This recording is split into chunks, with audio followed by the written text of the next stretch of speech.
এই শ্রাবণ মাসে বাবা শিবের এই মন্ত্রটি যদি প্রতিদিন অন্তত একবারও জপ করতে পারেন, তাহলে বাবা শিবের কৃপায় আপনার সকল মনস্কামনা অতি অবশ্যই পূর্ণ হবে। বাবা শিবের এই মন্ত্রটি এতটাই শক্তিশালী যে এটি যদি আপনি সঠিক নিয়মে এবং নিষ্ঠার সঙ্গে জপ করতে পারেন, তাহলে এর সুফল পেতে বিন্দুমাত্র দেরি হবে না। হিন্দু ধর্মীয় বিশ্বাস অনুযায়ী বাবা ভোলানাথ তার ভক্তকে কখনোই খালি হাতে ফেরান না। এই শ্রাবণ মাসে তো নয়ই, শিব পুরাণ ও মার্কণ্ডেয় পুরাণ অনুযায়ী এই মন্ত্রটি জপ করলে সর্বপ্রকার রোগ ব্যাধি, বাধা বিঘ্ন, মামলা মোকদ্দমা, গুপ্ত শত্রুতা, অভাব অনটন, অশান্তি, কলহ, এমনকি অকাল মৃত্যুর হাত থেকেও রক্ষা পাওয়া যায়।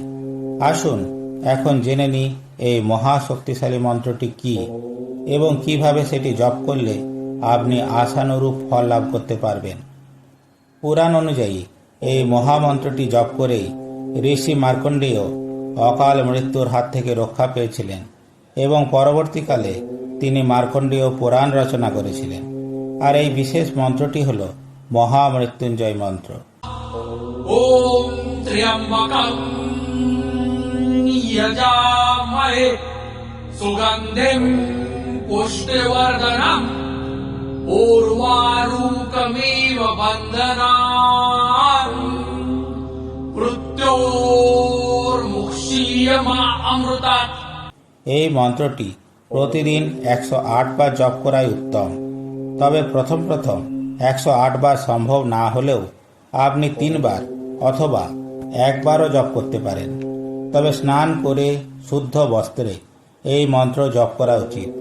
কুশের আসনে পূর্ব অথবা উত্তর দিকে মুখ করে কোনো নিরিবিলি জায়গায় বসে এক মনে দেবাদিদেব মহাদেবকে স্মরণ করে এই মন্ত্র জপ করতে হয়। কুশের আসনের অভাবে কম্বলের আসনও ব্যবহার করা যেতে পারে। রুদ্রাক্ষ বা রুদ্রাক্ষের মালা হাতে নিয়ে মহামৃত্যুঞ্জয় মন্ত্রটি জপ করলে সব থেকে ভালো ফল লাভ করা যায়, কারণ এতে মন্ত্র জপের সুফল তাড়াতাড়ি পাওয়া যায়। তবে রুদ্রাক্ষ ছাড়াও আপনি হাতের করগুনে অথবা শুধুমাত্র মনে মনেও এই মন্ত্র জপ করতে পারেন। তবে মনে রাখবেন, ভক্তি, নিষ্ঠা ও গভীর বিশ্বাসই হল মন্ত্র সাধনার মূল চাবিকাঠি। তাই বাবা শিবের উপর গভীর বিশ্বাস রাখুন আর এই পবিত্র শ্রাবণ মাসে এই মন্ত্র একবার অন্তত জপ করে দেখুন, আপনার মনের ইচ্ছা পূর্ণ হবেই।